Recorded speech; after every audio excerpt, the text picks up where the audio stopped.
अंधेरी रात में लियारी की गलियों से गोलीबारी की आवाज गूंजी। एक माँ, 7 बच्चों की माँ, अपने ही घर में गोली मारकर कत्ल कर दी गई। यह सिर्फ एक वाकया नहीं, बल्कि हमारे समाज में गहरी जड़ें रखने वाली एक बड़ी समस्या है। क्या यह सम्मान के नाम पर कत्ल था? आइए इस मामले की तहकीकात करते हैं। यह कहानी है बख्तावर की, जो कराची के लियारी इलाके में अपने पति नवाब के हाथों कत्ल हुई।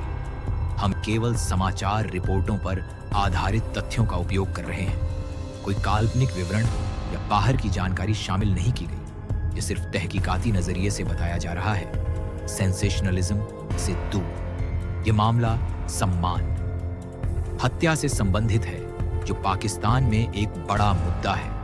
हम इसमें शामिल व्यक्तियों की प्राइवेसी का सम्मान करते हैं और कानूनी प्रक्रिया का समर्थन करते हैं। बख्तावर एक मेहनती औरत थी। वह 7 बच्चों की मां थी, 4 बेटियां और 3 बेटे। उनकी उम्र रिपोर्ट्स में 40 से 45 साल के बीच बताई गई है। वह एक प्राइवेट स्कूल में हेल्पर का काम करती थी, अपने घर की मदद के लिए। उनका घर लियारी में था, जहां वह अपने पति नवाब के साथ रहती थी। नवाब एक मजदूर थे जो मानसेहरा से थे। दोनों अक्सर एक ही मोबाइल फोन इस्तेमाल करते थे, जो ज्यादातर नवाब के पास रहता था। बख्तावर की जिंदगी सादगी भरी थी, पर मौलिक सामाजिक दबावों और शक के साए में थी। पाकिस्तान में सम्मान हत्याएं एक बड़ा मसला है। Human rights commission of Pakistan HRCP के अनुसार 2024 में जनवरी से नवंबर तक 346 लोग इस तरह के अपराधों का शिकार हुए। सिंध और पंजाब में ये आंकड़े ज्यादा पाए गए। बख्तावर का मामला इस सिलसिले की एक और कड़ी है। ये हत्याएं अक्सर परिवार की इज्जत और शर्म के नाम पर की जाती हैं, जिनका निशाना ज्यादातर औरतें होती हैं। बख्तावर की मौत ने यह सवाल उठाया है कि मोबाइल कॉल्स पर शक कितना खतरनाक हो सकता है। लियारी कराची का एक पुराना और घनी आबादी वाला इलाका है। ये मिरनाका, चाकीवाड़ा के पास कोयला गोदाम स्ट्रीट 7 पर वाकया था। यह जगह अक्सर अपराध की खबरों में आती है, पर यह केस घर के अंदर घटा था। वाकया मंगलवार की सुबह सवेरे लगभग 1:30 रात के समय हुआ। रिपोर्ट्स के मुताबिक यह अगस्त 2025 के शुरुआती दिनों में हुआ। खबरों में तारीखों में थोड़ा फर्क है, कुछ में 5 अगस्त से 9 अगस्त 2025 तक का जिक्र, पर घटना एक ही है। नवाब और बख्तावर का रिश्ता लंबे अरसे से था। वे 7 बच्चों के माता पिता थे। मोबाइल फोन को लेकर उनके बीच तनाव बन गया था। नवाब को शक था कि बख्तावर किसी और से बात करती है, जबकि फोन अक्सर नवाब के पास रहता था। यह शक उनकी रोजमर्रा की जिंदगी में बढ़ता गया। समाज में ऐसे शक अक्सर सम्मान के नाम पर अपराध की तरफ ले जाते हैं। कराची में पहले भी ऐसे वाकये हुए हैं, जैसे मंगोपिर या शरीफाबाद में घटित घटना।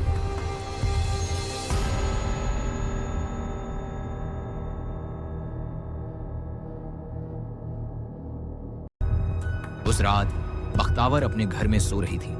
लगभग 1 बजे नवाब ने 30 बोर पिस्तौल से 4 गोली चलाई। 3 गोलियां बख्तावर को लगी और वह मौके पर ही जन्म मौत हो गई। रिपोर्ट्स के मुताबिक यह हमला सोए हुए हालात में किया गया, जो प्रीमेडिटेट प्रतीत होता है। कुछ स्रोतों में घरेलू झगड़े का जिक्र है, पर असल में वह सो रही थी। यह सम्मान के नाम पर किया गया हमला माना जा रहा है, जहां नवाब ने मोबाइल कॉल्स पर शक का हवाला दिया। पड़ोसी नवाब को इज्जतदार समझते थे, पर यह वारदात उनके भीतर छिपी हिंसा को उजागर करती है। बख्तावर की चीख सुनकर लोग इकट्ठा हुए, पर तब तक बहुत देर हो चुकी थी। यह घटना लियारी की अंधेरी गलियों में एक और त्रासदी थी, जहां एक औरत की जिंदगी एक मोबाइल कॉल के शक में खत्म हो गई। पुलिस को तुरंत खबर दी गई। चाकीवाड़ा पुलिस स्टेशन के SHO साजिद धारेजो, कुछ स्रोतों में सज्जाद धरिजो लिखा गया,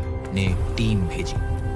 वे मौके पर पहुंचे और नवाब को गिरफ्तार कर लिया। हत्या में इस्तेमाल हथियार 30 बोर पिस्तौल नवाब के पास से बरामद हुआ। बख्तावर की लाश डॉक्टर रूथ पफौज सिविल अस्पताल कराची ले जाई गई, ताकि मेडिको लीगल औपचारिकताएं पूरी की जा सके।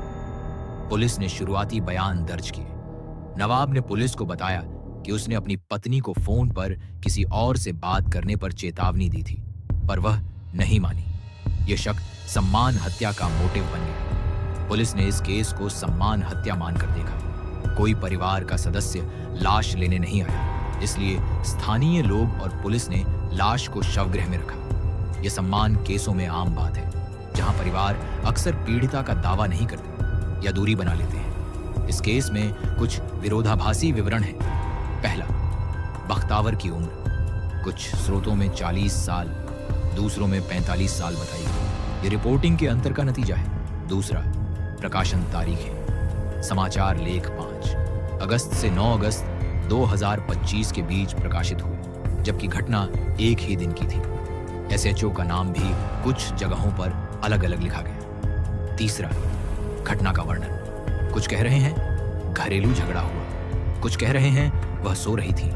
ये छोटे अंतर रिपोर्टिंग शैली के कारण है, पर मूल तथ्यों में आमतौर पर समानता है। बड़े स्तर पर कोई बड़ा रेड हेरिंग नहीं दिखता। ये विरोधाभासी खाते जांच को जटिल बनाते हैं, पर पुलिस के लिए मोटिव स्पष्ट था। ब्रेक थ्रू तब आया जब नवाब ने स्वीकारोक्ति की। उसने पुलिस को बताया कि फोन कॉल्स पर शक था और चेतावनी के बावजूद बख्तावर नहीं रुकी। हथियार की बरामदगी ने सबूतों को मजबूत कर दिया और कोई संदिग्ध नहीं दिखा, क्योंकि घटना घर के अंदर हुई और नवाब मौके पर पकड़ा गया।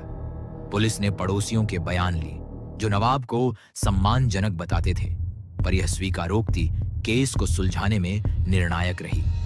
यह सबूत सम्मान हत्या की दिशा में इशारा करता है और एचआरसीपी के डेटा में भी ऐसी ही प्रवृत्ति दिखाई देती है। ब्रेक थ्रू ने केस को आगे बढ़ाया, जहां अगर परिवार एफआईआर दर्ज न करे तो सरकार स्टेट प्रोसिक्यूशन केस आगे बढ़ा सकती है। क्लाइमैक्स था नवाब की तुरंत गिरफ्तारी। पिस्तौल हाथ में पाए जाने पर वह गिरफ्तार हुआ। यह मोड़ था जहां से केस कानूनी कार्यवाही की तरफ बढ़ा। रिपोर्ट्स में मुकदमे का जिक्र अभी नहीं मिला, पर पुलिस ने कहा कि अगर परिवार एफआईआर न करे तो स्टेट मर्डर केस दर्ज करेगी। यह सम्मान मामलों में अहम है, क्योंकि परिवार पर दबाव होता है। नवाब की स्वीकारोक्ति और हथियार ने केस को मजबूत बनाया। यह वह पल था जब सम्मान के नाम पर होने वाले अपराध का चेहरा सामने आया। कराची के इस इलाके में यह गिरफ्तारी एक मिसाल बनी, पर समस्या अभी भी बड़ी है। नतीजा अभी लंबित है, क्योंकि रिपोर्ट्स में ट्रायल का जिक्र नहीं है। नवाब हिरासत में है और केस राज्य के जिम्मे हो सकता है। बख्तावर की लाश शवगृह में है, परिवार ने दावा नहीं किया। यह मामला पाकिस्तान में सम्मान हत्याओं के व्यापक मुद्दे को उजागर करता है। 2024 में 346 पीड़ितों का आंकड़ा दिखाता है कि यह प्रभाव ज्यादा तौर पर औरतों पर पड़ता है। सिंध में उच्च आंकड़े दर्ज हुए। सामाजिक मान्यताएं जो पारिवारिक प्रतिष्ठा और शर्म पर आधारित हैं, इस तरह के अपराधों को बढ़ावा देती है। मंगहोपिर या लसबेला जैसे अन्य मामलों में मिले विरोध ने यह पैटर्न दिखाया है। यह सिर्फ एक कत्ल नहीं, बल्कि एक प्रणालीगत समस्या है जिसे बदलने की जरूरत है। कानून मौजूद है, पर उनका क्रियान्वयन कमजोर है। बख्तावर की कहानी हमें सोचने पर मजबूर करती है। अगर आपको यह वीडियो पसंद आया हो तो ट्रू एविडेंस चैनल को लाइक, शेयर और सब्सक्राइब करें। बेल आइकन दबाना ना भूलें ताकि नोटिफिकेशन मिल सके। कमेंट में बताइए आप सम्मान हत्याओं के बारे में क्या सोचते हैं। अगली वीडियो में मिलते हैं एक नए केस के साथ। खुदा हाफिज।